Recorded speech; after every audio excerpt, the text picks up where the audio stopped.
ఈరోజు ఈ రాష్ట్రంలో పరిస్థితులు నెలకొన్నవి అనేటువంటిది మాట్లాడదామని ఈ ప్రెస్ మీట్ని కండక్ట్ చేయడం జరుగుతూ ఉంది. మనం చూసుకున్నట్టయితే ఏ దేశంలోనైనా ఏ రాష్ట్రంలోనైనా అట్మోస్ట్ టాప్ ప్రయారిటీ అనేది హెల్త్కి ఇవ్వడం అనేది జరుగుతుంటుంది. అట్ ది సేమ్ టైం మన రాష్ట్రంలో కూడా 2019 నుంచి 2024 వరకు వైఎస్ జగన్మోహన్ రెడ్డి గారి నాయకత్వంలోని మా ప్రభుత్వంలో మరి ఏ విధంగా కాంప్రిహెన్సివ్ హెల్త్ కేర్ అనేది అందరికీ అందించడము, పేద ప్రజలకు మెరుగైన వైద్య సేవల్ని ఉచితంగా నాణ్యమైన వైద్య సేవల్ని మరి ఏ విధంగా డోర్ స్టెప్స్ వరకు కూడా ఇచ్చేటువంటి ఒక ఆలోచన చేయడం కానీ, మరి దీన్ని అనేక ఇనిషియేటివ్స్ అనేక స్కీమ్స్ని తీసుకొచ్చి వీటిని ఇంప్లిమెంట్ చేయడం కానీ ఏ విధంగా మనం చేశాము అనేటువంటి విషయాలు కూడా మీ అందరితో కూడా పంచుకుంటాను. మీరు చూసినట్టయితే మరి ఆరోగ్యశ్రీ అనేటువంటి ఒక గొప్ప స్కీమ్ ఆనాడు ఆ దివంగత మహానేత డాక్టర్ వైఎస్ రాజశేఖర రెడ్డి గారు 2007లో ఈ రాష్ట్రంలోని పేద ప్రజలు కూడా వాళ్ళ పేదరికం వల్ల, వాళ్ళ సిచ్యువేషన్స్ వల్ల, వాళ్ళకి ఏదన్నా ఒక హెల్త్ ఇష్యూ వస్తే అది వాళ్ళకి భారం అయిపోతుంది. ఆ బర్డన్ని ఆ పేదవాడు తట్టుకోలేడు. దానివల్ల అనేక ఇబ్బందుల పాలయ్యి దానివల్ల ఏ విధంగా ఆ కుటుంబం ఇబ్బందుల పాలై నష్టపోతుంది, ఏ విధంగా బాధపడుతుంది అని చెప్పి ఆ బాధ ప్రభుత్వం బాధ్యత అని భావించి ఆనాడు వైఎస్ రాజశేఖర రెడ్డి గారు ఆరోగ్యశ్రీ అనే ఒక పథకం తన మేధస్సులోంచి ఆలోచించి తీసుకొచ్చినటువంటి ఒక గొప్ప పథకం, వైఎస్ఆర్ గారి బ్రెయిన్ చైల్డ్ అని చెప్పి గర్వంగా చెప్పుకునేటువంటి ఒక పథకం. అప్పటి నుంచి ఇప్పటి వరకు కూడా ఈరోజు దేశం మొత్తం గుర్తించుకునేటువంటి ఒక పథకం, ప్రతి తెలుగువాడు కూడా గర్వంగా చెప్పుకునేటువంటి ఒక పథకం ఈ ఆరోగ్యశ్రీ పథకం అని చెప్పొచ్చు. మరి అలాంటి ఆరోగ్యశ్రీ పథకం అప్పుడు వైఎస్ఆర్ గారి హయాంలో మొదలై అప్పటి నుంచి కూడా అంచెలంచెలుగా కూడా ఏ విధంగా మరి జగన్మోహన్ రెడ్డి గారి ప్రభుత్వంలో మనము ఎంత గొప్పగా దీన్ని అమలు చేశామని మనం చెప్పొచ్చు. మరి ఆ మధ్యలో వచ్చినటువంటి ప్రభుత్వాలు కొంత వాళ్ళు ఏ విధంగా అంత ప్రయారిటీ ఇవ్వకపోవడం, ఏ విధంగా నిర్లక్ష్యం చేశారు అనేటువంటి విషయాల్ని కూడా మరి గత ప్రభుత్వాల్లో మనం చూసాం. మరి మనము జగనన్న ప్రభుత్వంలో ఈ 5 ఏళ్ల 2019 నుంచి 2024 వరకు ఈ 5 years టెన్యూర్లో మరి ఆరోగ్యశ్రీ పథకం మనం చూసినట్టయితే 1059 ఉన్నటువంటి ప్రొసీజర్స్ మనము జగనన్న ప్రభుత్వంలో 3257 ప్రొసీజర్స్ వరకు కూడా పెంచి తీసుకెళ్లి ఇంప్లిమెంట్ చేశాం. అంతకుముందు మీరు చూసినట్టయితే 1059 ఉండేది టీడీపీ హయాంలో. సంవత్సరానికి 1000 కోట్లు మాత్రమే ఖర్చు చేసేటువంటి పరిస్థితి టీడీపీ హయాంలో ఉండేది. మరి జగనన్న ప్రభుత్వం వచ్చాక ప్రతి సంవత్సరం సుమారు 3000 కోట్ల వరకు కూడా మరి ఈ ఆరోగ్యశ్రీకి మనం ఖర్చు చేసినటువంటి పరిస్థితి. అలాగే మీరు చూసినట్టయితే ఎంపానెల్డ్ హాస్పిటల్స్, నెట్వర్క్ హాస్పిటల్స్ రాష్ట్రంలో గత ప్రభుత్వంలో 1000 కన్నా తక్కువ ఉన్నటువంటి ఎంపానెల్డ్ హాస్పిటల్స్ ని వాళ్ళని ఎంకరేజ్ చేసి వాళ్ళకు కావాల్సినటువంటి ఫ్లెక్సిబిలిటీ, వాళ్ళకు కావాల్సినటువంటి ఫీజిబిలిటీ, వాళ్ళకు అన్ని విధాలుగా కూడా ఒక ఫ్రెండ్లీ వాతావరణాన్ని ఏర్పాటు చేసి వాళ్ళని ఎంకరేజ్ చేసి 1000 కన్నా తక్కువ ఉన్నటువంటి ఎంపానెల్ హాస్పిటల్స్ ని మరి 2300 హాస్పిటల్స్ పైగా కూడా విస్తరించేటువంటి అవకాశాన్ని జగనన్న ప్రభుత్వం నెట్వర్క్ హాస్పిటల్స్ కి ఇచ్చింది. మరి ఈ రోజున మనం చూస్తున్నట్టయితే ఈ రాష్ట్రంలో రాష్ట్ర ప్రజల్లో ఒక పెద్ద ఆందోళన నెలకొంది. అదేంటంటే మనం చూస్తా ఉన్నాము, కూటమి ప్రభుత్వం ఏర్పడ్డాక కూటమి ప్రభుత్వంలో ఉన్నటువంటి మంత్రి గారు వారు మాట్లాడుతూ ఉన్నారు. ఏమని మాట్లాడుతూ ఉన్నారు? గత ప్రభుత్వము అప్పులు చేసిపోయింది, బకాయిలు పెట్టింది, మాకు బాధలు ఉన్నాయి, కష్టంగా ఉందని చెప్పి వారు మాటలు చెప్తా ఉన్నారు. నేను చెప్తా ఉన్నాను, గత ప్రభుత్వంలో అంటే చంద్రబాబు నాయుడు గారి హయాంలో 2014 నుంచి 19 వరకు వాళ్ళ హయాంలో వాళ్ళు మిగిల్చినటువంటి బకాయిలు 632 కోట్లుంటే ఆ బకాయిల్ని ఏమాత్రం కూడా మేము సాకులు చెప్పకుండా మేము బాధ్యత తీసుకొని మా జగన్మోహన్ రెడ్డి గారు, మా నాయకుడు జగన్మోహన్ రెడ్డి గారు వాటిని క్లియర్ చేసి 1050 ప్రొసీజర్స్ ని 3257 ప్రొసీజర్స్ కి పెంచి సంవత్సరానికి 1000 కోట్లు మీ హయాంలో మీరు ఖర్చు పెడితే 3000 కోట్ల వరకు కూడా ఖర్చు పెట్టి బ్రహ్మాండంగా రాష్ట్ర ప్రజలందరికీ కూడా వైద్య సేవలు అందించినటువంటి ఘనత జగన్మోహన్ రెడ్డి గారి ప్రభుత్వానికి దక్కింది. ఆ నమ్మకాన్ని కూడా ప్రజల్లో మేము నిలుపుకుంటున్నాం. మరి ఈ రోజున ఈ సాకులు చెప్తూ ఏవో అప్పులున్నాయని చెప్పి ఏదో బకాయిలున్నాయని చెప్పి మీరు మీ బాధ్యత నుంచి ఏమైనా వైదొలుగుతున్నారా, మీరేం ఇండికేషన్ ఇస్తున్నారు అనేటువంటి సందేహము ఈరోజు రాష్ట్ర ప్రజలకు కలుగుతుంది అని తెలియజేస్తున్నాను.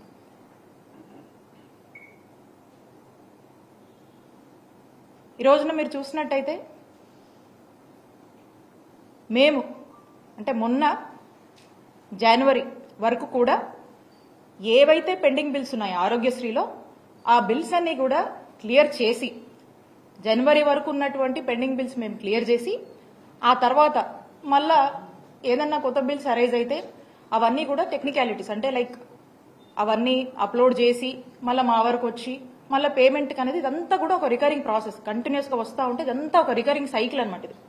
సో మా వరకు జనవరి వరకు ఉన్నవి కూడా మా జగనన్న ప్రభుత్వం క్లియర్ చేసి ఆ తర్వాత ఫిబ్రవరి మార్చ్ ఏదైతే ఉందో అప్పటికి వచ్చినటువంటి అప్లోడ్ అయ్యి వచ్చినటువంటి మా దృష్టికి వచ్చినటువంటి ఏవైతే ఉన్నాయో అప్పటికి వచ్చేసరికి మార్చ్లో ఎన్నికల కోడ్ వచ్చింది. కోడ్ వస్తే మీకు తెలుసు. ఆ కోడ్ వచ్చిన తర్వాత ఇక ఎన్నికలు అన్ఫార్చునేట్లీ మేము అధికారంలోకి రాలేకపోయాం. ఆ విషయం మీకు తెలుసు. సో ఇంకా అప్పటి నుంచి ఉన్నటువంటి ఏవైతే బిల్స్ ఉన్నాయో ఆ బిల్స్ ఇప్పుడు కొత్తగా కూటమి ప్రభుత్వం ఏర్పడిన తర్వాత ఆ బిల్స్ ని క్లియర్ చేసి మరి ఎక్కడా కూడా ఇంటరప్షన్ లేకుండా వైద్య సేవలు అందించాల్సినటువంటి బాధ్యత ఈ ప్రభుత్వం మీద ఉందని గుర్తు చేస్తా ఉన్నాము. ఏదో లెక్కలు చెప్పి అప్పులని ఆదాయాలని బకాయిలని సాకులు చెప్పి మీకు రెస్పాన్సిబిలిటీ నుంచి మీరు ఏమైనా తప్పించుకునేటువంటి ప్రయత్నం చేస్తున్నారా? ఆరోగ్యశ్రీ సంబంధించి వాటి యొక్క బిల్స్ కి సంబంధించి ఈ సాకులు చెప్పి మీరు ప్రజల్ని ఏమన్నా ఒక ఆందోళన పరిస్థితిలో ఉంచేటువంటి ఒక ప్రయత్నం చేస్తున్నారా, లేకపోతే ఏంటి మీరు చెప్పాలనుకుంటుంది? ఈ బిల్స్ పట్ల మీ స్టాండ్ ఏంటి? ఈ బిల్స్ అనేది మీ బాధ్యత. ఇది కంటిన్యూస్ రికరింగ్ సైకిల్ అని చెప్పి మీకు గుర్తు చేస్తా ఉన్నాం. అలాగే ఇక స్థానిక ఎంపీ గారు, యూనియన్ మినిస్టర్ గారు మొన్న వారు మాట్లాడుతూ ఉన్నారు. ఏమని మాట్లాడుతూ ఉన్నారు? ఆరోగ్యశ్రీకి డబ్బులు లేవని, పేషెంట్లకు వైద్యం అందించలేమని, నెట్వర్క్ హాస్పిటల్కి డబ్బులు ఇవ్వలేమని, అందరూ ఆయుష్మాన్ భారత్ కార్డులు తీసుకోవాలని చెప్పి వారు మాట్లాడుతూ ఉన్నారు. అసలు ఇక్కడ నాకు ఒక అనుమానం అనిపిస్తా ఉంది. కూటమి ప్రభుత్వంలోని ముఖ్యమంత్రి చంద్రబాబు నాయుడు గారు ఏమైనా వారి మనస్సులో ఉన్నటువంటి మాటల్ని మరి ఈ మంత్రుల ద్వారా ఏమన్నా ఎక్స్ప్రెస్ చేయిస్తున్నారా అనేటువంటి అనుమానం కూడా మాకు కలుగుతా ఉంది. ఏమని? హెల్త్ వాళ్ళకంత ప్రయారిటీ కాదని, మరి ఆరోగ్యశ్రీని ఏమైనా వైండప్ చేస్తున్నారనేటువంటి ఒక అనుమానం కూడా మనకు కలుగుతా ఉంది. ఆయుష్మాన్ భారత్ కార్డ్స్ వాళ్ళకున్నటువంటి టెక్నికాలిటీస్ కావచ్చు, వాళ్ళు మనకు ఇస్తున్నటువంటి దీని ప్రకారం మనం చూస్తున్నట్టయితే 60 లక్షల మంది కుటుంబాలకు ఆయుష్మాన్ భారత్ కార్డు వర్తిస్తుంది మన రాష్ట్రంలో. ఆరోగ్యశ్రీ మీరు చూసినట్టయితే ఆరోగ్యశ్రీలో 1,42,00,000 కుటుంబాలకు ఈరోజు ఆరోగ్యశ్రీ మన రాష్ట్రంలో వర్తిస్తుంది. అంటే 90% of the families in the state of Andhra Pradesh కి ఆరోగ్యశ్రీ అనేది వర్తిస్తుంది. మరి 60 లక్షల మందికే వర్తించేటువంటి ఆయుష్మాన్ భారత్ కార్డ్స్ ని అందరూ తీసుకోవాలి, దాన్నే వాడుకోవాలంటే 60 లక్షల మందికే వర్తించేటువంటి ఈ ఆయుష్మాన్ భారత్ కార్డ్స్ మరి మిగతా వాళ్ళ పరిస్థితి ఏంటి? వాళ్ళకేమైనా సమస్య వస్తే ఎక్కడికి పోవాలి? వాళ్ళకేం వర్తించాలి? అప్పుడు అలాగే ఆరోగ్యశ్రీలో మనము 3257 ప్రొసీజర్స్కి మనం కవర్ చేస్తాం ఆరోగ్యశ్రీలో. మరి ఆయుష్మాన్ భారత్ 1900 చిల్లర, 1949, అంటే 2000 కన్నా తక్కువ ప్రొసీజర్స్ ఉన్నటువంటి ఆయుష్మాన్ భారత్ని మీరు వాడుకోండి అని చెప్పి చెప్తా ఉన్నారు. మరి ఈ 3257 ప్రొసీజర్స్ మనం ఆరోగ్యశ్రీలో కవర్ చేస్తున్నటువంటి ఈ మిగతా ప్రొసీజర్స్, అంటే ఈ 2000కు పైగా ఉన్నటువంటి మన దగ్గర ఉన్నటువంటి ఆరోగ్యశ్రీలో ఉన్నటువంటి 3257 ప్రొసీజర్స్ లో ఉన్నటువంటి ప్రొసీజర్ ఏదన్నా ఈ రాష్ట్ర ప్రజలకు అవసరం అయితే ఎక్కడికి పోవాలి, ఎవరు బాధ్యత తీసుకుంటారు, ఎవరు బాధ్యత వహించాలి? అలానే ఆరోగ్యశ్రీ పరిధి 5 లక్షలు ఉన్నటువంటి ఆరోగ్యశ్రీ పరిధిని మా ముఖ్యమంత్రి గారు ఏ పేదవాడికి ఈ రాష్ట్రంలో భారం అవ్వకూడదు, ఎవ్వరికి కూడా అవుట్ ఆఫ్ పాకెట్ ఎక్స్పెండిచర్ అవ్వకూడదు అని చెప్పి ఒక ముందు చూపుతో ఒక గొప్ప ఆలోచన చేసి ఆ కుటుంబంలో ఆ పేదవాడికి ఆ కష్టం వస్తే నాది బాధ్యత అని చెప్పి జగన్మోహన్ రెడ్డి గారు ఆ బాధ్యత తీసుకొని 5 లక్షలు ఉన్నటువంటి పరిధిని 25 లక్షల వరకు కూడా పెంచినటువంటి ఘనత జగన్మోహన్ రెడ్డి గారి ప్రభుత్వానికి దక్కింది. దాన్ని మేము అమలు చేశాం. మరి ఈ రోజున ఆయుష్మాన్ భారత్ మీరు చూసినట్టయితే 5 లక్షల వరకే ఇస్తుంది లిమిట్. మరి ఏదైనా ఒక ప్రజలకి ఆ ప్రొసీజర్కి లిమిట్ ఎక్సీడ్ అయితే 5 లక్షల కన్నా మించి ఎక్సీడ్ అయితే ఎక్కడికి పోవాలి, ఎవరిని అడగాలి, ఎవరు బాధ్యత తీసుకుంటారు?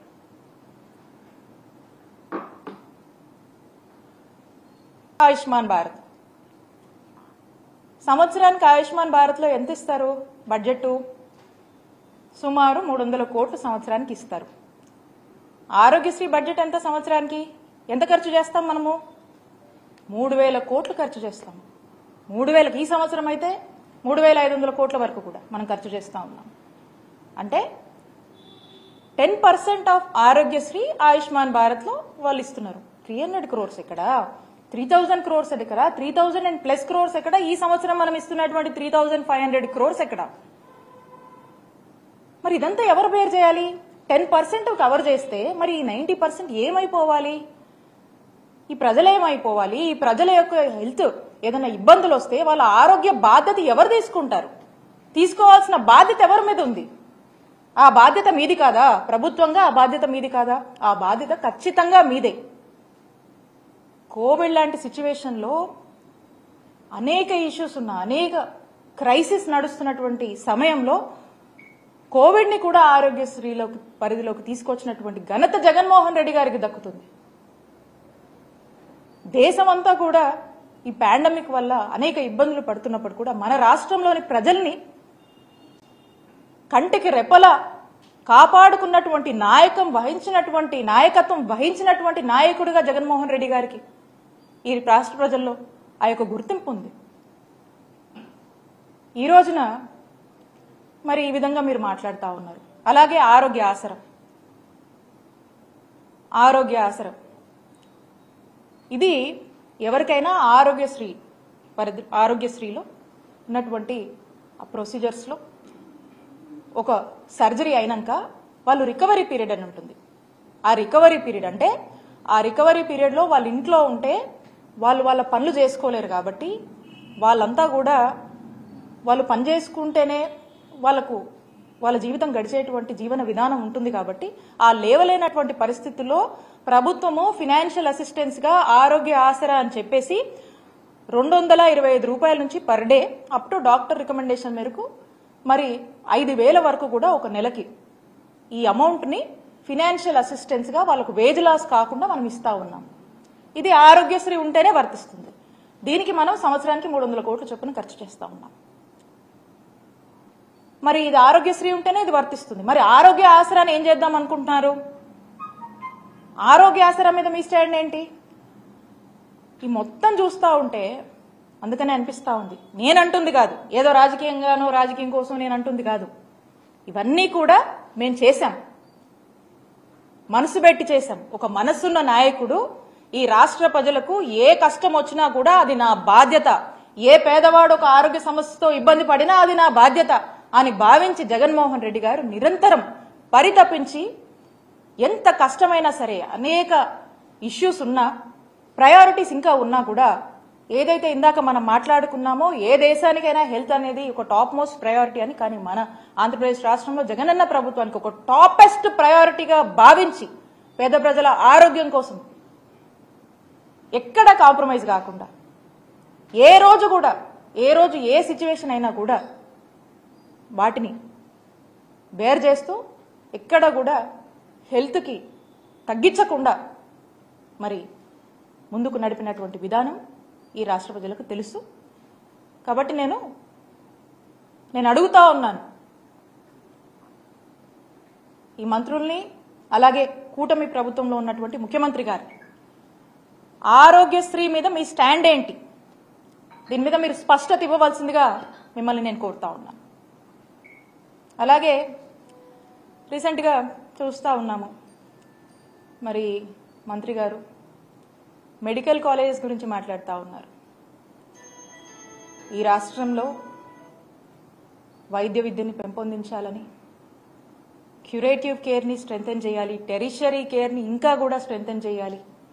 ఈ రాష్ట్రంలోని ప్రజలు ఏ ఆరోగ్య పరిస్థితి వచ్చినా ఇతర రాష్ట్రాలకు వెళ్లకుండా ఇక్కడే ఒక మంచి వైద్య సేవలు అందించాలి అంటే వైద్య విద్యను మనము పెంపొందించాలి, వైద్య విద్యను మనము స్ట్రెంథెన్ చేయాలి అనే ఒక గొప్ప ఆలోచనతో ప్రతి జిల్లాకి ఒక మెడికల్ కాలేజెస్ని తీసుకురావాలనేటువంటి ఒక గొప్ప ఆలోచన చేసి మొట్టమొదటిసారిగా ఈ రాష్ట్ర చరిత్రలో 17 కొత్త గవర్నమెంట్ మెడికల్ కాలేజెస్ని మన రాష్ట్రానికి తీసుకురావాలనేటువంటి ఒక గొప్ప ఆలోచన, సుమారు 8,500 కోట్ల ఖర్చుతో ఈ మెడికల్ కాలేజెస్ని తీసుకురావాలని చెప్పి శ్రీకారం చుట్టినటువంటి ఘనత జగన్మోహన్ రెడ్డి గారికే దక్కుతుంది.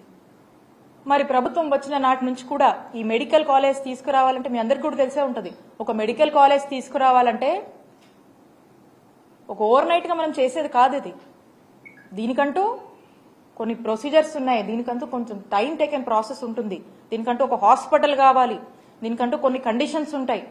సో కాబట్టి ఇవన్నీ ఏమి అనుకోగానే అయిపోయేటువంటి పరిస్థితి కాదు. అయినప్పటికీ ఒక ప్రాపర్ యాక్షన్ ప్లాన్ ముఖ్యమంత్రి గారు వేసి ఫేజ్డ్ మేనర్లో కూడా ఒక 3 phases కింద ఈ 17 గవర్నమెంట్ మెడికల్ కాలేజెస్ని మేము డివైడ్ చేసుకుని ఆ టార్గెట్ పెట్టుకుని టార్గెట్ రీచ్ అయ్యేలాగా కూడా మేము మా అధికారులను కూడా పనిచేసినటువంటి పరిస్థితి. మరి ఈ ఫస్ట్ ఫేజ్లో మనం చూసినట్టయితే 5 మెడికల్ కాలేజెస్ అనుకున్నాం. 2023 to 24 ఒక 5 కాలేజెస్ అనుకున్నాం. ఆ 5 కాలేజెస్ ఏవైతే ఏం చేశామో దాని తగ్గట్టుగా ఆ 5 కాలేజెస్ని తీసుకొచ్చాము, ఇనాగరేట్ చేశాము, ప్రారంభించాము, ఒక బ్యాచ్ కూడా అయిపోయింది. ఆ నెక్స్ట్ ఫేజ్, సెకండ్ ఫేజ్ ఏదైతే ఉందో ఇది 24 to 25 ఈ బ్యాచ్ అంటే రేపు ఆగస్ట్ సెప్టెంబర్లో ప్రారంభం అవ్వాల్సినటువంటి పరిస్థితి. మరి రేపు 5 కాలేజీలు ప్రారంభం అవ్వాల్సినటువంటి యాక్షన్ ప్లాన్ మేము వేసాం, దాని తగ్గ స్టెప్స్ మేము తీసుకున్నాము, దానికి సంబంధించినటువంటి ఇన్ఫ్రాస్ట్రక్చర్ మేము వేయడం జరిగింది. అట్ ది సేమ్ టైం దానికి కావాల్సినటువంటి రిక్రూట్మెంట్స్ అవన్నీ కూడా మేము ప్రారంభించడం జరిగింది. మేము కొంత చేశాము, కొంత చేయాల్సింది ఉంది. ఇప్పుడు మరి మెడికల్ కాలేజ్ పరిస్థితి ఏంటో మనకు అర్థం కావట్లేదు. ఈ ఫేజ్కి రావాల్సినటువంటి రేపు ప్రారంభం కావాల్సినటువంటి ఈ 5 మెడికల్ కాలేజెస్ల పరిస్థితి ఏంటి, దానిపై మీ స్టాండ్ ఏంటి మనకు తెలియట్లేదు.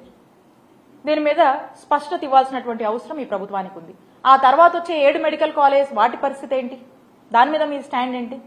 ఏదో ఇప్పుడు ఈ మెడికల్ కాలేజ్ చేస్తే, ఈ మెడికల్ కాలేజ్ని తీసుకొస్తే ఆ మంచి పేరు జగన్మోహన్ రెడ్డి గారికి వస్తుందేమో అనేటువంటి ఒక ఆలోచన ఏమైనా ఉందేమో నాకు తెలియదు. ముందు చూపు లేకుండా మెడికల్ కాలేజ్ కోసము ఆలోచన చేసి మరి ముందు చూపు లేకుండా జగన్మోహన్ రెడ్డి గారి ఆలోచన చేసి వెళ్తున్నారని చెప్పి మరి మంత్రి గారు మాట్లాడుతూ ఉన్నారు. ముందు చూపు లేకుండా ఏమీ ఆలోచన చేయలేదు. ముందు చూపు ఉంది. ఈ రాష్ట్ర ప్రజల కోసం కమిట్మెంట్ ఉంది. ఈ రాష్ట్రంలో అనేక మంది డాక్టర్ అవ్వాలనుకునేటువంటి విద్యార్థుల పట్ల బాధ్యత ఉంది. ఎంతో ఆశగా ఎదురు చూస్తున్నటువంటి ఆ తల్లిదండ్రుల పట్ల బాధ్యత ఉంది. కాబట్టే ఈ ఒక గొప్ప ఆలోచనలు చేశాం. ఒక మంచి మెరుగైన వైద్య సేవలు మన రాష్ట్రంలో అందించాలి, వాళ్ళ ప్రాంతానికి దగ్గరగా అందించాలి. ఎంతో మంది డాక్టర్స్ ని మనం తయారు చేయాలి. ఏదో మన రాష్ట్రానికే కాదు, మన దేశానికి, ఇతర దేశాలకు కూడా ఈ డాక్టర్లు సేవ చేయాలి అనేటువంటి ఒక గొప్ప ఆలోచనతో మనం ఇక్కడ డాక్టర్లని తయారు చేయాలి అనేటువంటి ఆలోచనతో ఒక మెడికల్ కాలేజ్ పెడితే ఒక డాక్టర్సే కాదండి, అనేక బెనిఫిట్స్ ఉంటాయి. ఆ ప్రాంతంలో మంచి వైద్య సేవలు అందించవచ్చు, ఆ ప్రాంతంలో ఎంప్లాయ్మెంట్ ఆపర్చునిటీస్ వస్తాయి, ఆ ప్రాంతం అభివృద్ధి చెందుతుంది. ఇలాంటి ఒక గొప్ప ఆలోచనతో మన ముఖ్యమంత్రి గారు ఆ రోజున జగన్మోహన్ రెడ్డి గారు అడుగులు వేస్తే మరి ముందు చూపు లేదు, ఎట్లా పడితే అట్లా చేశారు అని చెప్పి మాట్లాడుతూ ఉన్నారు. ఇక్కడ మరి మీరు ఎందుకు చేయలేకపోతా ఉన్నారు? మీ ప్రయారిటీ ఏంటి? మీ ప్రయారిటీ ఇది కాదా? వచ్చినప్పటి నాటి నుంచి ఆలోచన చేసి దీనికంటూ కొంత ఇన్ఫ్రాస్ట్రక్చర్ లే చేసి దీనికి సంబంధించినటువంటి పనులన్నీ కూడా మనం ప్రారంభించున్నాం. మరి లాస్ట్ ఇయర్ ఈ నోటీస్ వచ్చినప్పుడు మా ముఖ్యమంత్రి గారు జగన్మోహన్ రెడ్డి గారి ఆదేశాల మేరకు వెళ్లి కేంద్ర మంత్రిని కలిసి మా స్టేట్ పరిస్థితి, మా స్టేట్లో మేము పలానా ఆలోచన చేసి 17 మెడికల్ కాలేజెస్ని తీసుకురావాలి, ప్రభుత్వ మెడికల్ కాలేజ్ తీసుకురావాలని ఒక ఆలోచన చేశాము. దీనికి సర్టెన్ ఇన్ఫ్రాస్ట్రక్చర్ కూడా లే చేసి ఇంత మేము ఇచ్చేసాము అని చెప్పి మన స్టేట్ నీడ్స్ ఎక్స్ప్రెస్ చేస్తే అప్పట్లో ఉన్నటువంటి యూనియన్ మినిస్టర్ మన్సుఖ్ మాండవ్య గారు ఎంబటే స్పందించి మన స్టేట్ యొక్క నీడ్స్ని గుర్తించి మనకు సపోర్టివ్గా ఉండేందుకు ఇమీడియట్గా కూడా ఒక 1 year పాటు ఆ కండిషన్ని రిలాక్సేషన్ ఇచ్చారు. ఆ రిలాక్సేషన్ ఇచ్చిన నాటికి ఆల్రెడీ మనం ఒక బ్యాచ్ కూడా మనది స్టార్ట్ అయిపోయింది. అంటే 5 కాలేజెస్ మనం ప్రారంభించాం, స్టార్ట్ అయిపోయింది. ఈ నెక్స్ట్ కాలేజ్ కోసం మనం రిలాక్సేషన్ కూడా తెచ్చుకున్నాం. అండ్ దీనికి సంబంధించి కొంత హార్డ్ వర్క్ మనం చేస్తున్నాము. సో కాబట్టి ఇంకా ఎందుకు ముందుకు వెళ్ళట్లేదు? ఎక్కడ డిలే ఉంది? ఎక్కడ ప్రాబ్లం వచ్చింది? దాన్ని ఇమీడియట్ గా కంప్లీట్ చేయాల్సినటువంటి బాధ్యత మీ మీద ఉందని గుర్తు చేస్తున్నాం. ఎంతో మంది ఆశగా విద్యార్థులు, తల్లిదండ్రులు ఎదురు చూస్తా ఉన్నారు. సో కాబట్టి వాళ్ళందరికీ కూడా ఈరోజు మనం సమాధానం ఇవ్వాల్సినటువంటి బాధ్యత ప్రభుత్వంగా మీ మీద ఉందని చెప్పి గుర్తు చేస్తూ మీ అందరినీ కూడా మేము ఒకటే, ఈ ప్రభుత్వాన్ని ఒక సరైన స్పష్టత ఈ మెడికల్ కాలేజ్ మీద ఇవ్వమని మేము రిక్వెస్ట్ చేస్తా ఉన్నాం. అలాగే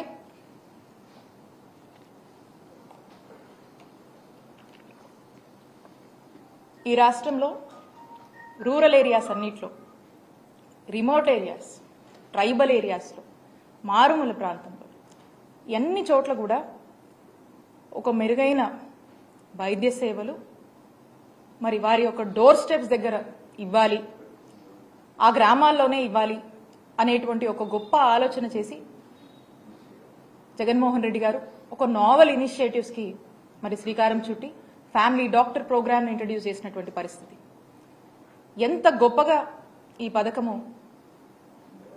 ఒక గొప్ప రిజల్ట్స్ని ఇచ్చింది, ఎంత చక్కగా కూడా ఈ రోజున గవర్నమెంట్ డాక్టరు ఆ గ్రామంలో ఉండి వైద్య సేవలు అందించడము, గవర్నమెంట్ డాక్టర్ ఈరోజు లేవలేనటువంటి పరిస్థితిలో ఉన్నటువంటి పేషెంట్స్ దగ్గరికి వెళ్ళి వైద్య సేవలు ఇచ్చేటువంటి ఒక గొప్ప కార్యక్రమం ఉచితంగా.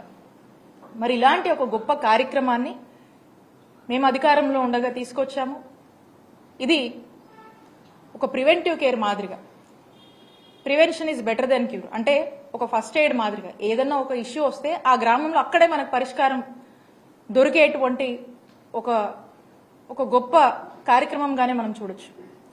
అంటే ఏదున్నా కూడా మన గ్రామంలోనే మనకు వైద్య సేవలు అందుతాయి, అవసరమైతే మనకి ఇంటికే వచ్చి డాక్టర్ చూసేటువంటి ఒక ఆలోచన చాలా గొప్పగా దీన్ని మేము ఇంప్లిమెంట్ చేశాం.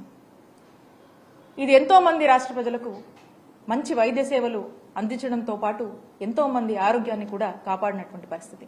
మరి ఇలాంటి ఒక గొప్ప ఫ్యామిలీ డాక్టర్ లాంటి ప్రోగ్రామ్ మీద మీ స్టాండ్ ఏంటి? అసలు ఇది కంటిన్యూ అవుద్దా? దీని మీద మీ ఆలోచన ఏంటి అనేది ఈ ప్రభుత్వాన్ని నేను స్పష్టత ఇవ్వవలసిందిగా రిక్వెస్ట్ చేస్తా ఉన్నాను.